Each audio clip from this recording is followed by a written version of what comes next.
Hello, everyone. Welcome to the third episode of the Bitcoin Latam Podcast. I'm here with Rudy Gallardo, one of my good friends, also known as BullishGuate on Twitter and everywhere else. Welcome, Rudy, to the podcast, and thank you for joining, telling your Bitcoin story. No, thank you, Maciej. This is a great opportunity to let the people know about what's going on here in Guatemala and also to know a little bit about me as well. So yeah, I'm 26 years old. I have a degree in business engineer, and but that's not how my Bitcoin story starts, right? The first time I heard about Bitcoin was in 2015. The price was a little bit around like $800. And yeah, a friend introduced me to Bitcoin at the time, and I told him it was a scam. It was weird. He was talking about like buying stuff on the deep web and mining Bitcoin and Dogecoin at the time. So it was just ignorance for me, and I told him it was a scam to get out of it.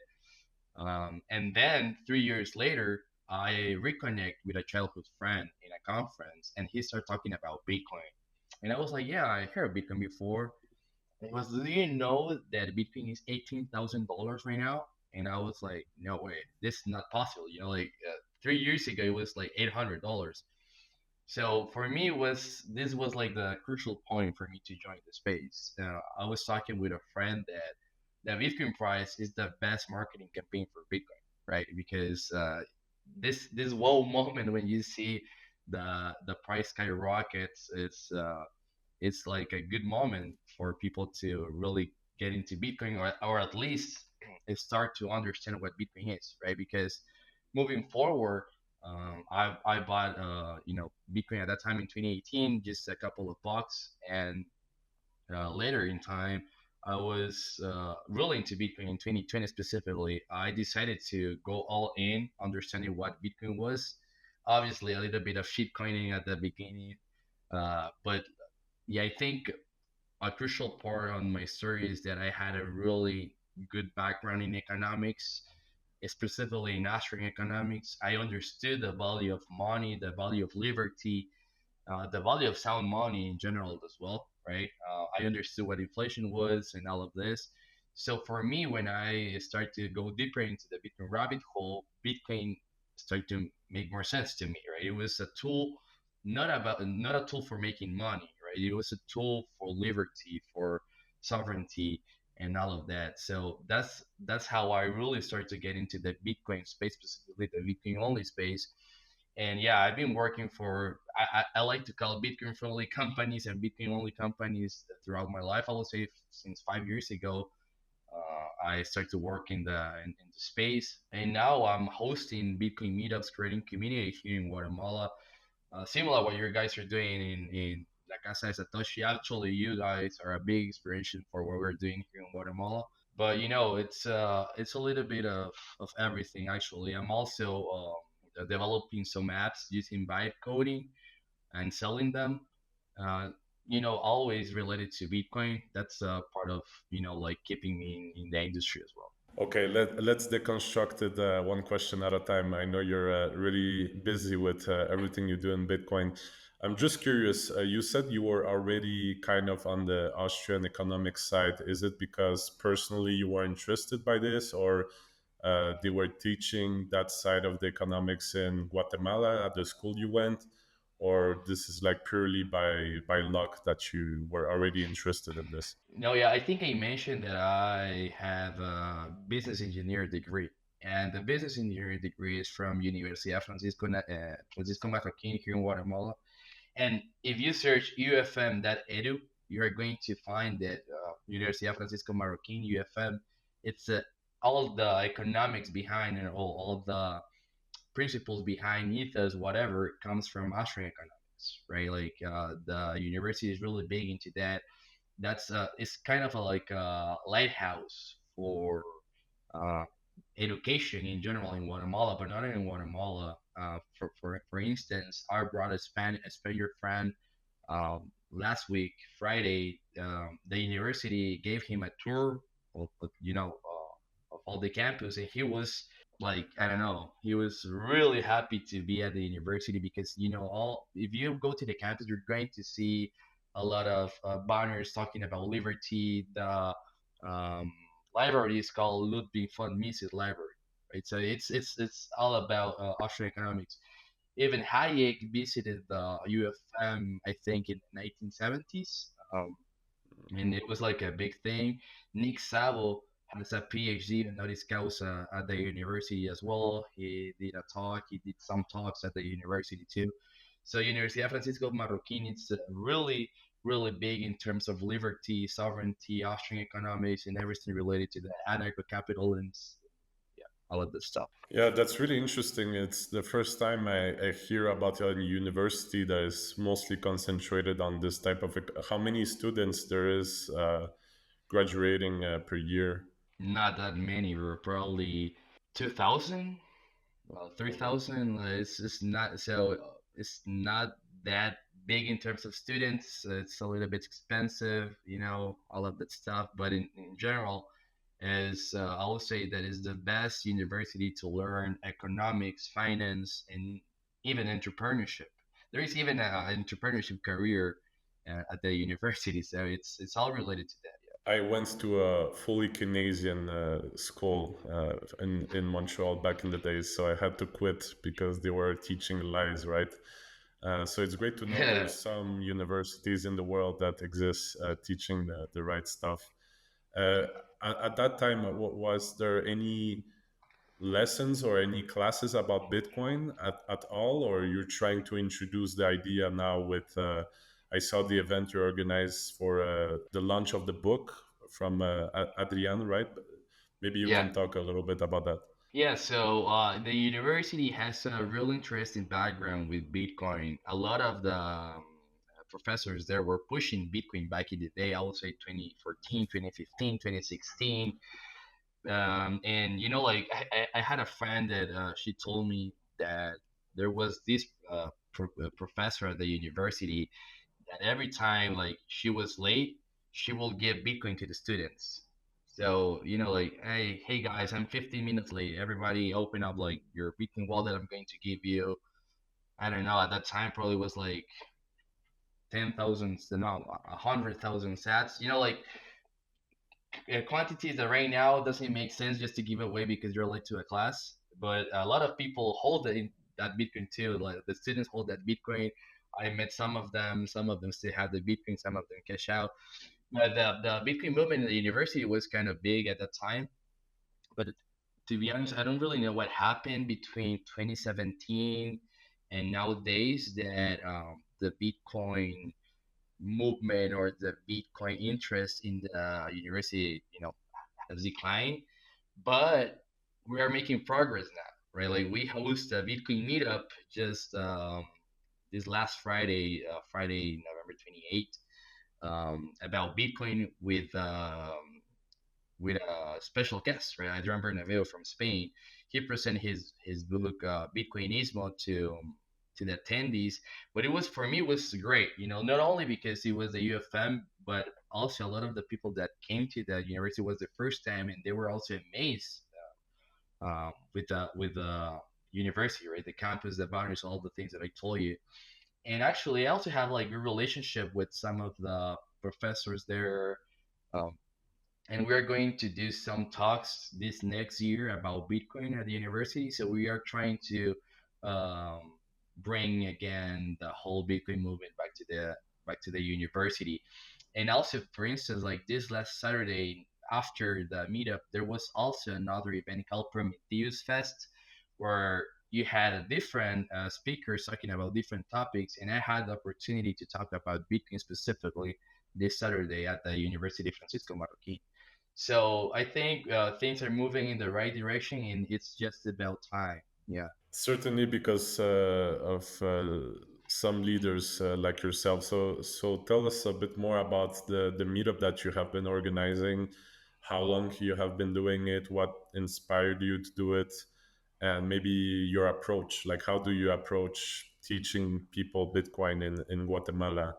Uh, the, because here in Mexico we have a certain model, but you probably have something a little bit different. So I'm really curious, how is it going, and you know, just general. Oh yeah, it's really different, and Guatemala has also a really distinctive story or economic background, if you want to call it like that, that is really different from the other countries in Latin America, specifically because our macroeconomic environment, if you want to call it like that, is really stable, right? This is one of the questions that I always ask to foreigner friends. Is like, how many quetzales? Quetzales is the national currency of Guatemala. Do you think you get from $1?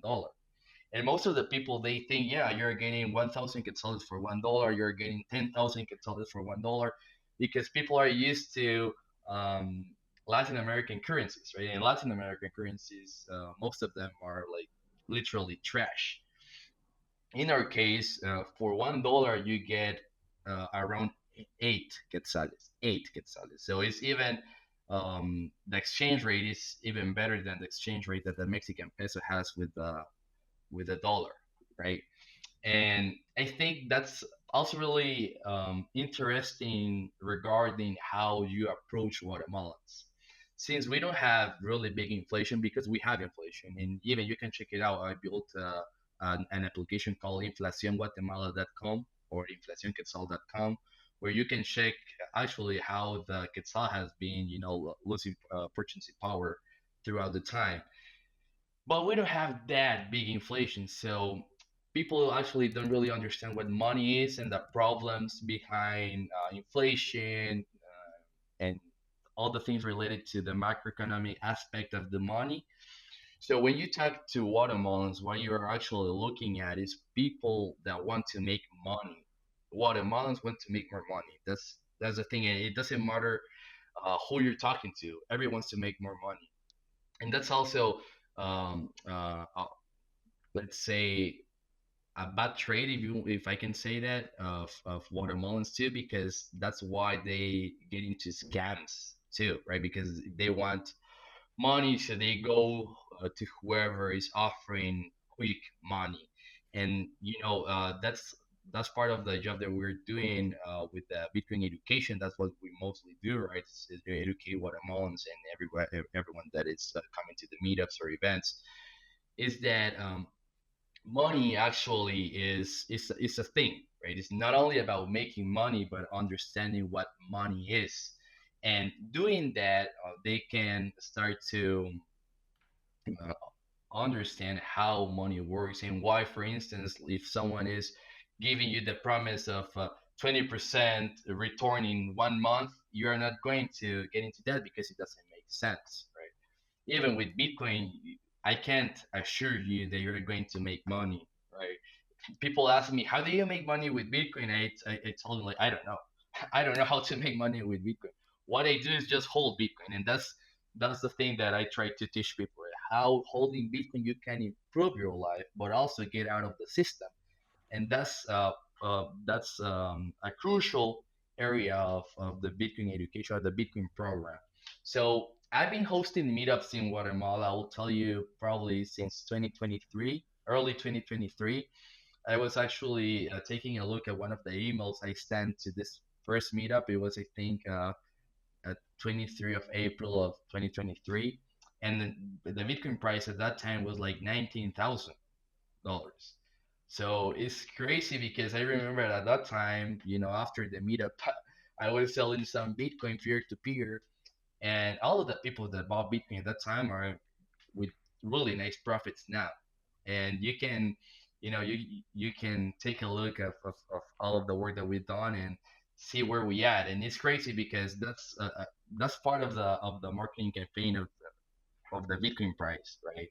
If you start doing something with Bitcoin was 19,000 and now you're still doing stuff or even cooler stuff with Bitcoin, um, $100,000, it gives a different feeling, and it's obviously good for the community. But yeah, I've been hosting meetups since 2023, and I mostly do it because I really believe in I call it the Bitcoin social layer, right? That it's really important because we are talking about an asset that is native to the internet, right? It's not tangible. People can touch it.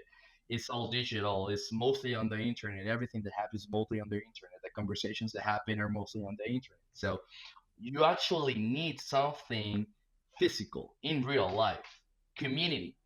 And that's how also you feel more people, you reach more people, right? Because even if we want Bitcoin adoption, we need to go or need to explain Bitcoin to people that probably never heard of Bitcoin before, and that's why drives me, right? That's drives me to host Bitcoin meetups.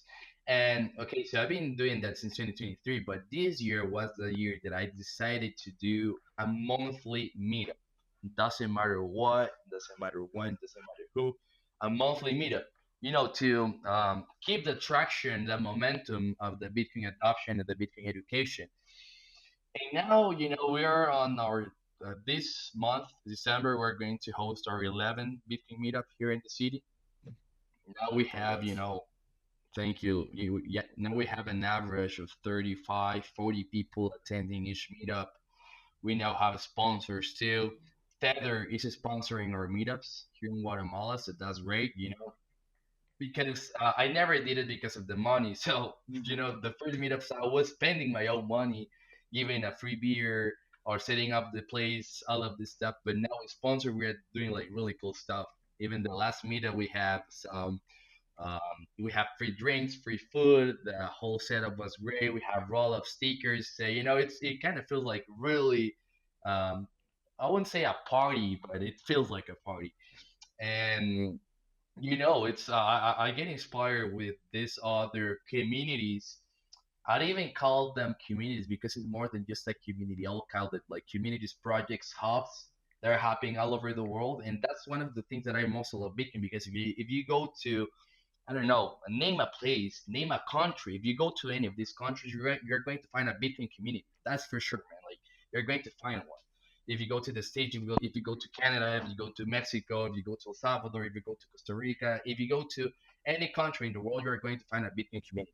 And Guatemala was lacking that, and obviously I wanted to have it here in my country, so that's why I started. But like I said, Satoshi is a big inspiration. Like Crypta is a big inspiration. I went also last year to BitLab in Atlanta. Super cool. Um, and yeah, there's a lot of things going on all over the place. And Guatemala is also a place where a lot of people has interest in Bitcoin. We even have this circular economy called Bitcoin Lake. So there's cool stuff happening here in Guatemala, worth the visit as well. You said you visited some other communities in the world. So, is there something in particular, for example, in Mexico or in Argentina, in La Cripta, that inspired you and that you want to bring back to Guatemala as well? Something that could be adapted or for the context? Yeah, bro, 100%. So our next steps in the near future is to actually have a physical place here in Guatemala, right? Because now we are hoping in different places hosting the meetups there. But what we actually need is a physical hub, not only to host meetups, because that's a crucial part, but also, for instance, co-working spaces are really important, or a place for startups, Guatemalan startups, to have a place to reunite and share ideas, share progress, work together. Um, so I think that's one of the crucial parts of every Bitcoin community is having a physical place, and that's part of a roadmap. Roadmap, it's part of a roadmap. It's what we're going to do in the near future. But it's really really funny how these different communities are hosting their own hubs all over the place because it's decentralized, right? You kind of like you don't have a central authority telling each of these communities how to do their things. You're actually learning on the run, you know always having like contacts with these other communities that you can always learn from, but because you're the one doing it in your country, you're kind of learning on the run. Yeah, absolutely. You have to adapt. If somebody will try to do a centralized Bitcoin hubs from one point, they wouldn't understand like the cultural differences and specific stuff that is happening in the country. So I totally agree Exactly, with you. exactly, exactly. For the people that don't know about the Bitcoin Lake in Guatemala and what is a circular economy, can you tell us a bit more about this project? Because I've heard about it a few times. I didn't have the chance to visit Guatemala yet, but it's on my bucket list for 2026, and you've inviting us for a long time now, so we're gonna make sure to come. But can you tell us a bit about that community? Who started it? How's it going? Do people, like more local people, actually use Bitcoins a little bit? How's it going over there? Yeah, sure. And yeah, everybody that is watching this podcast, you are more than welcome to Guatemala to attend one of our meetups or even just go to Bitcoin Lake and experience the full circular economy experience.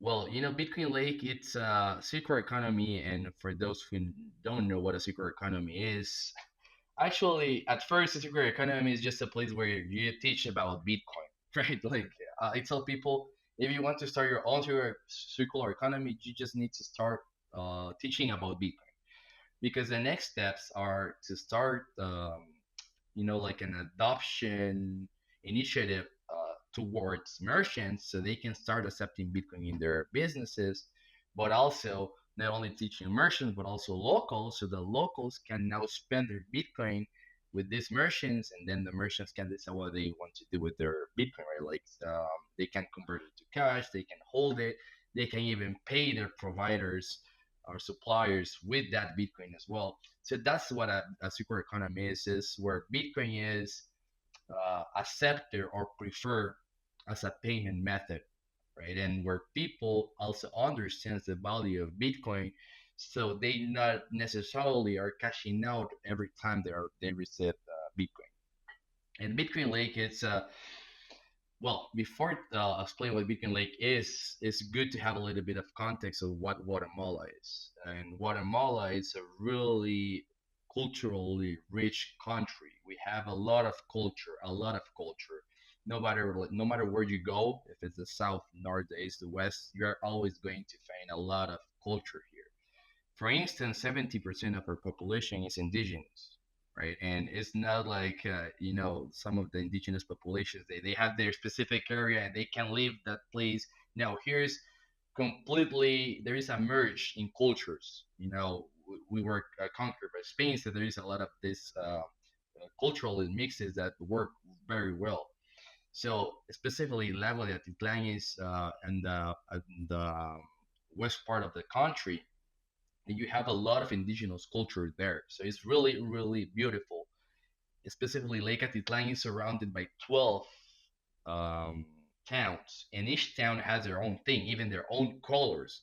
They have um, like native costumes that have the specific colors of that town.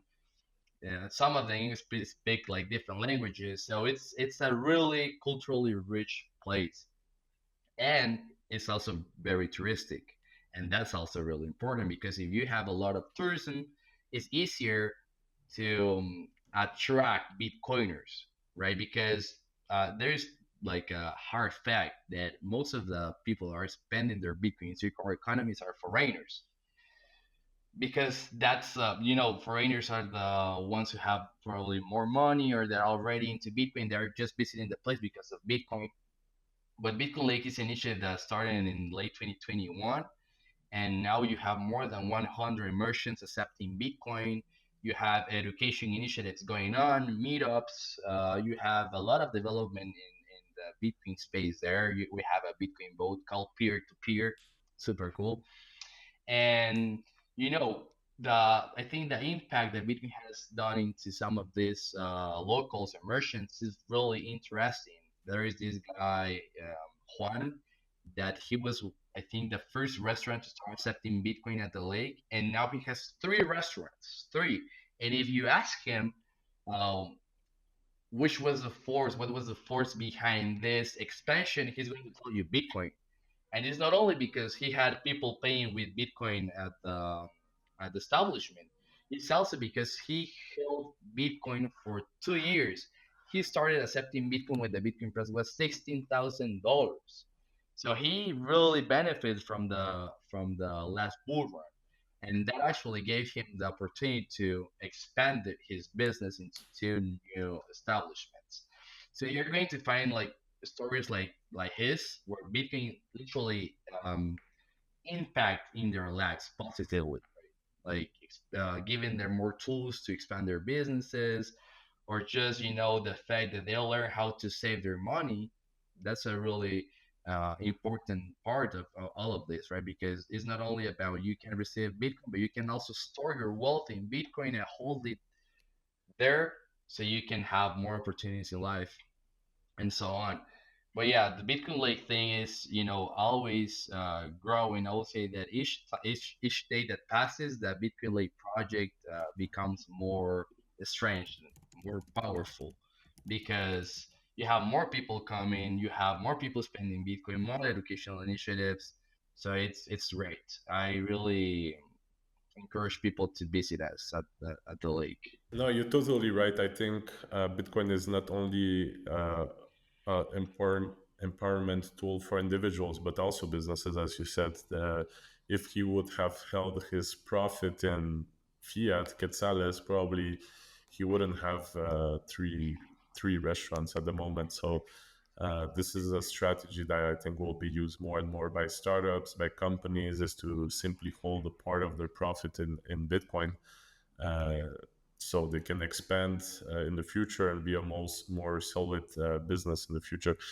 And in regard, is there like big events organized for 2026 in the Lago Bitcoin, or is there any like big event that people, because people like to reunite, like Bitcoiners like to go to conferences in other countries because it's like vacations for them, and at the same time they meet other Bitcoiners, they have a nice conversation. Is there like a specific occasion that in the upcoming year that people can put in their calendar and come visit Guatemala? Not yet, but we are going to. So you can follow me on my social media, BullishGT on Instagram and BullishGuate on Twitter, GUATE, Guate. But actually, we hosted two events, in one in 2023 and one in 2024. The first one was called Lago Summit 2023, and one in 2024 was just called Lago Bitcoin.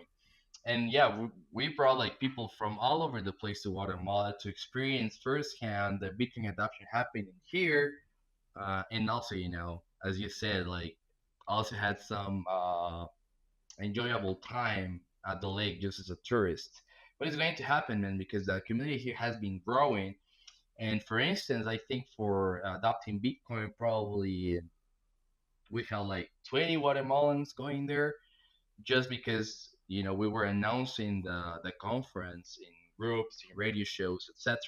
So I think there is a mass that want to have a Bitcoin event here in Guatemala. So we're going to do it again. We didn't have it last year, man, because it's a lot of work. Like hosting a conference is a lot of work, and if you don't have a team, if you don't have the time to do it, it's not doable. But now you have more interest in the community for stuff like that. You also have more players now here in the country, because this is a fun fact about Guatemala that probably most of the people don't know. Even before El Salvador launching the Bitcoin Live 2021, Guatemala already had a huge, not huge, I will say that's not true. Huge is not true, but a big industry already in the country, right? For instance, IBEX is one of the biggest Bitcoin companies in the world, I will say, and the company is Guatemalan, right? But it's not only that. You have a bunch of others Bitcoin companies since 2015 here, and each year they're growing even more. And the story behind it is that you had a Bitcoin promo of 2014, 2013. So all of those Bitcoiners that actually made something, now they have their own exchanges. Even before, no, even before, no, even without having a Bitcoin law or regulatory clarity, right? Because here it's just it's crazy, man. It's kind of like a war. But yeah, it's a big. There are big players here, and the industry is always growing. I think I told you too, right? Like most of the Guatemalans that already have exposure to Bitcoin or crypto in general are traders because they now you have brokers in Guatemala, but back in the day you only had like American brokers. And to cash out your profits from United States to Guatemala, they use USDT, for instance. So a lot of the people that already have exposure to Bitcoin or crypto in general are traders, and you have a huge trading community here in Guatemala. I would say that it's even bigger than like Bitcoin maxis and people working in the industry. You have a lot of traders. So obviously there is also like a big market in that sense as well. Yeah, here in Mexico, there's also a lot of traders. I imagine this is because, people want to access some better opportunities to make money. Um, so they don't necessarily have like extra income to put into Bitcoin every month. So they're going to try to make their money work for them. It's not always the best strategy is statistically speaking. It's always better to just buy and hold for most people, right? But that comes with the education. um, so you said like the industry is pretty developed. There's a lot of startups in Guatemala, a lot of people that Bitcoin OGs that made their own company. um, so you already told us about this, but do you think there's something missing in the industry? What's the next step for the industry in Guatemala, you think, to advance adoption even further? Yeah. No, I'll say that even that we have startups and companies focused on Bitcoin or crypto in the broader sense, there's still a really big number of Guatemalans are being unserved for this industry, specifically in the interior of Guatemala, right? Because I will say that most of the companies right now are focusing only in the city because Guatemala City is the most developed city in the country. You have more money here, you have more people here, but actually there is also like huge opportunity in the interior of Guatemala, mostly for cash-based economies, right? Because 70%. So this is a great question because I just tweeted about this. You should check out the tweet as well. That our goal is not to get people or yeah, get people into the banking system, right? That's not our goal. Our goal is to show them a better system that is Bitcoin, and in that sense, Guatemala has probably 70% of unbanked population, but it's not that we want to bank them. No, in my case, I want to orange peel them, show them there is a better tool, a better system than the bank system, than the current bank system. It's not like we want to bankerize them, not at all. So there is a lot of opportunity in these cash-based communities. That I will say that is also 80% of the Guatemalan population, right? Because if 70% doesn't have a bank account, how are you going to transact if it's not cash? But also you have the bankers demonizing cash because that's what they want. That's what they need. They want to make cash the devil, so they kind of push everyone into the banking system. For me, it's not that way. For me, the cash is also sovereignty, and if you already have communities that are cash based and probably more sovereign than a lot of the people that have bank accounts, you can easily not easily, but you can like offer them a different system, in this case Bitcoin, that are not only will give them power, but also benefit them in a lot of ways. Because as the Bitcoin space matures, you are going to have more finance products that are more less extractive and more productive for the final user, right? So I'm also I'm launching my exchange here in Guatemala too, and that's part of the reasoning behind our plan of what we want to do. Right, it's not only tackle like big money Guatemalans with a lot of money, rich Guatemalans, or Guatemalans with bank account. Don't get me wrong, they're going to be our clients, but for us, there is a bigger perspective where cash is king in Guatemala, where you need to serve these people there where cash is their king. So I think there is a lot of opportunity here in the country, and as time goes by, there's going to be better offerings for these people. For instance, K1 is ATM Bitcoin ATM brand company in El Salvador, right? And I really like one of their slogan is that they are created for cash based economies. And each time that you start to see more products like this, it gives you this sense of, okay, we actually can push this into this specific communities or economies. Yeah. Yeah, definitely. There's a similar situation, right? In Mexico, a lot of the economy is informal. The bancarization is going really fast in the past 5 years. It's still going to take a lot of time to that everyone has a bank. So maybe there's some work to do and try to put them on the Bitcoin standard instead. So it's great to know that you want to open your own project. Do you already have like a timeline or the name of the company, or it's still a secret? You're still working on it. Can you share a bit No, more? it's yeah, no, I already have the company. It's already working. But it's we are in diapers right now. We are really small. It's bootstrap as well, and it's really crazy because in this industry, it's kind of counterintuitive if you kind of think it like that, because in this industry you need money to go big, right? Because there's a specifically because of the illicit activity that is KYC and compliance, because that's an illicit activity, 100%. The KYC is the illicit activity. So if you want to grow fast, you need more money. But in my case, I want to grow and I want to grow big, but I don't have a pressure on my neck to do it. So we're growing steady, getting more clients, planning strategies. I'm also looking at getting a team together too. But it takes time. So right now we are just a basic OTC where you can buy and sell Bitcoin through WhatsApp. Like everybody starts, I think, the same way. But we are actually going to, as times go by, we're going to get better processes, more people on the team, and, everything that comes with it. Yeah, as you said, nobody likes KYC, but it's kind of a constraint of a business constraint that every bigger exchange has to adopt at some point. Can you tell us a bit more about the regulations that you know about in Guatemala? How strict it is? How does a company like yours need to comply with the local laws in order to operate?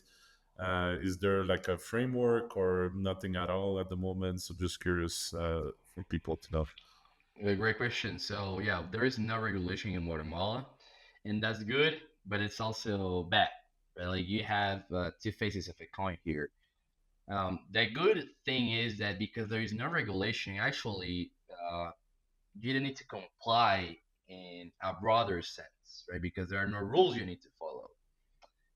But because of that, because there are no rules you need to follow, companies, specifically liquidity providers here in Guatemala, had created their own compliance system following what the banks are doing as well, and AML and KYC, all of these processes, right? So you don't do it because you are because you need to. You're doing it because the industry here somehow has come into an agreement that to operate and don't get into trouble. And when I say get into trouble, is a bank closing your account, or the SAT, the how do you call it, taxes, the IRS of Guatemala knocking at your door, like, hey, you're not paying taxes, or even the attorney general come into your place and say, "Hey, we saw that this guy was transacting with you. We want to make sure that you knew where the funds came from." It's just more of precaution than enforcement, because there is no law. So everything that you do here, compliance-wise, is just as a precaution method against the IRS, the attorney general, and the banks.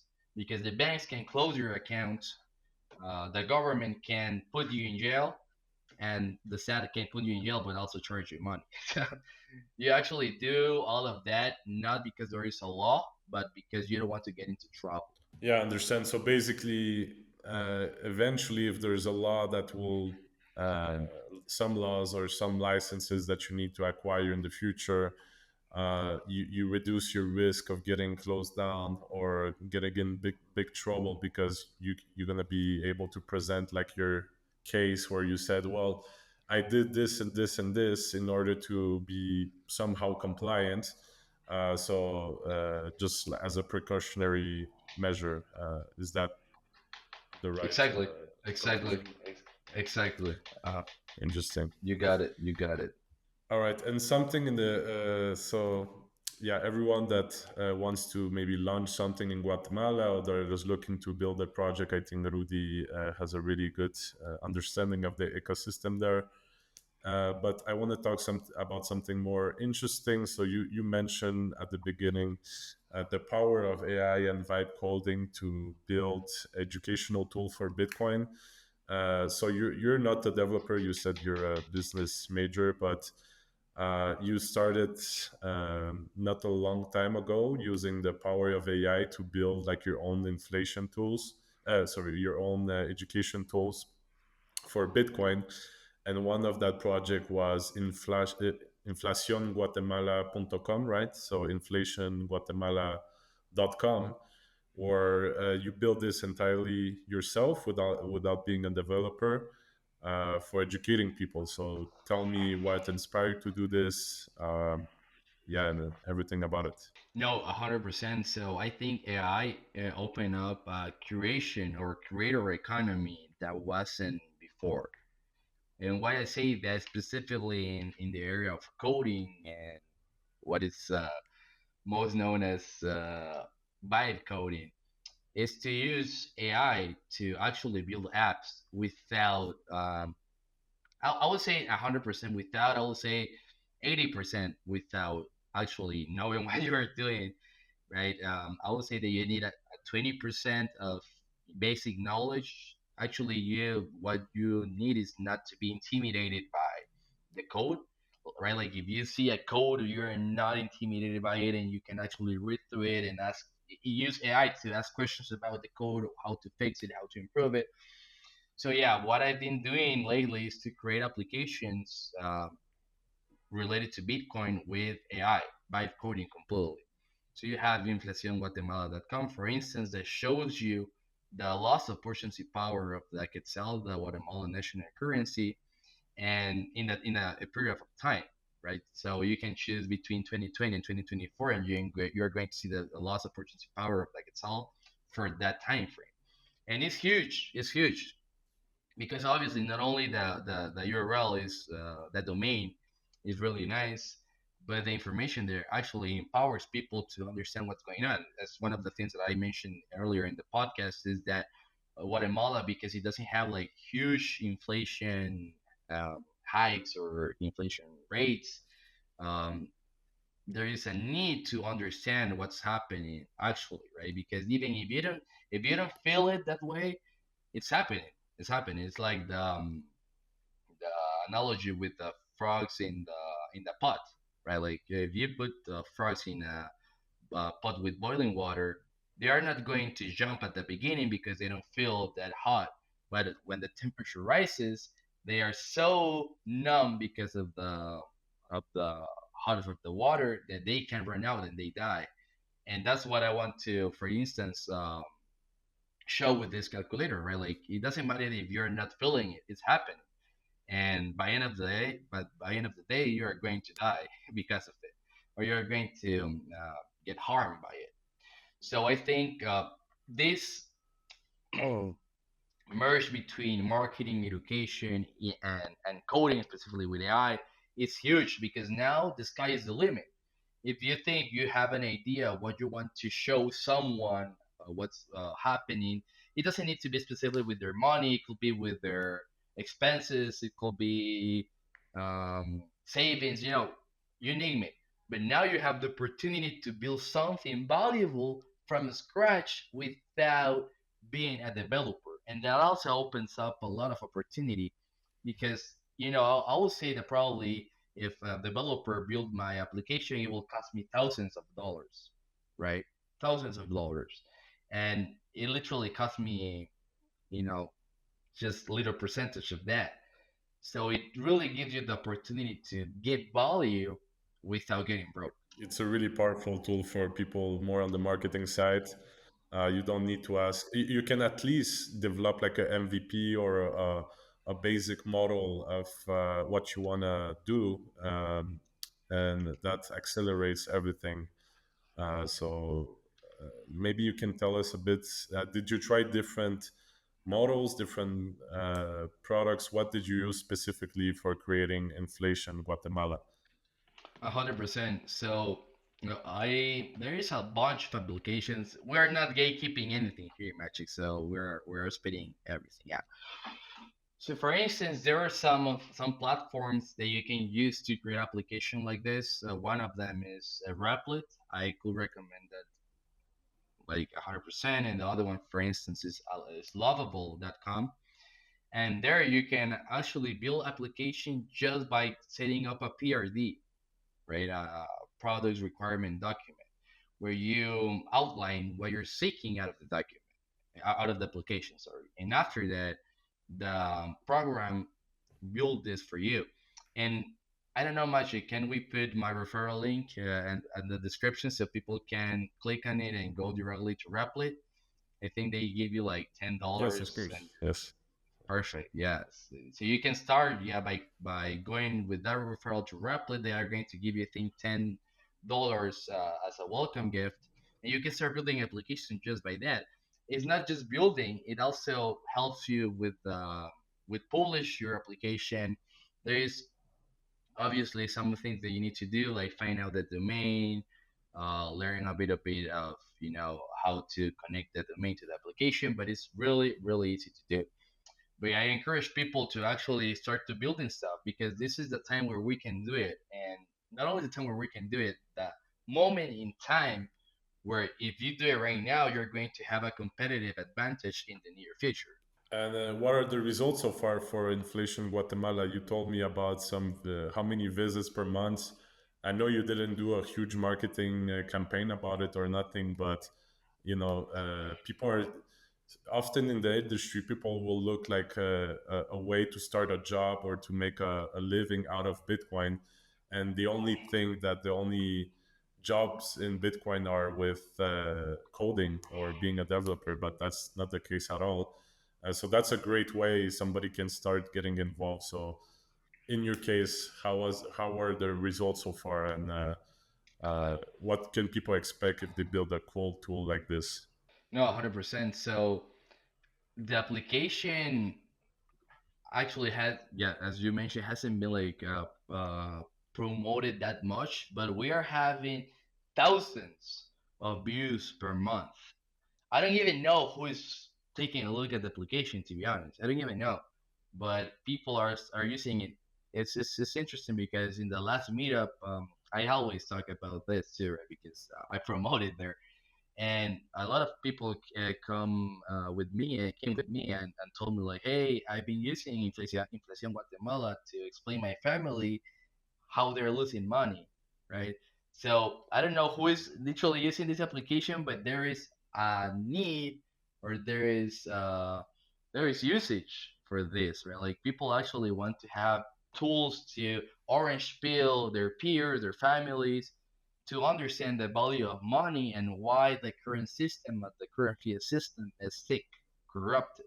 And Inflación Guatemala or Inflación Mexico are great cases for that. Talking about Inflación Mexico, so since we're good friends of Rudy, and we wanted also to experiment building a tool like this, we hired Rudy for building this tool together. So soon, when this podcast will come out, we will also launch Inflación Mexico, so that people in Mexico can also understand how their specific fiat currency is getting devalued. So if you have an idea of a project you want to build, You can contact Rudy, and I'm sure he will find a deal with you. But yeah, I think this is also going to be a really powerful thing to use in Mexico to show how much. I mean, people know, right? People know that every year everything is getting more expensive. Especially, I think over the last years, every just in every country, people are complaining everything's so expensive. I cannot afford this. I cannot afford to save. So people feel it in their stomach, in their guts. But putting a number on it and saying like, hey, you actually lost 50% of your purchasing power in the last, I don't know, 10, 15 years. That's really like a wake up call for many, right? People know it, but seeing it really what it means in terms of numbers, I think it can wake up a lot of people. So Exactly. yeah, It's really eye powerful opening. tool.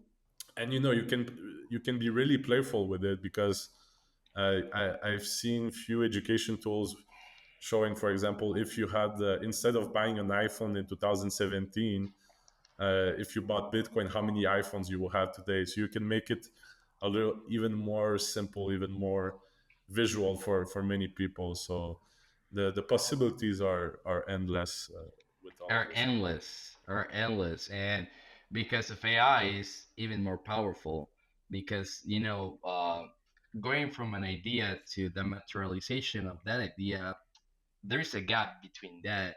And I think AI is now in the middle where these things can become material easier. Yeah, and for businesses like us, this is an interesting way to build leads and sales funnel, right? Because you might have people looking about information about inflation in Mexico, but they won't necessarily think that Bitcoin might be the solution. So it's kind of like a Trojan horse, right? You a strategy. So you bring them to the website, you tell them how much their money is bad, and then slowly you try to tell them about Bitcoin and why this is a great solution for protecting your wealth over time. So No, this and the kind and people yeah. and people can check it out by themselves, right? They can go to inflacionmexico.com and literally see the comparison that is given between the Mexican peso and Bitcoin, not only in terms of valuation, but also on principles, like how Bitcoin decentralized, limited supply, all of the perks that are really good for people to know and to understand what Bitcoin is as well. Yeah, so I encourage everyone to check it out and also to try for yourself to do something, build a Bitcoin tool, and might become a business and might become the reason why you get hired by a company. So just try things and build things that are useful for people and that will lead you to somewhere for sure. Maybe to just to wrap it up, how do you see the next year? We're approaching next year really fast. You're really active everywhere. I see you everywhere. I see you in El Salvador. I see you doing stuff online. Can you tell us what are your next project? What are your next big things, or what are you bullish on for 2026? That's a great question. I think each year is going to be better than the last year, and 2026 is not going to be different.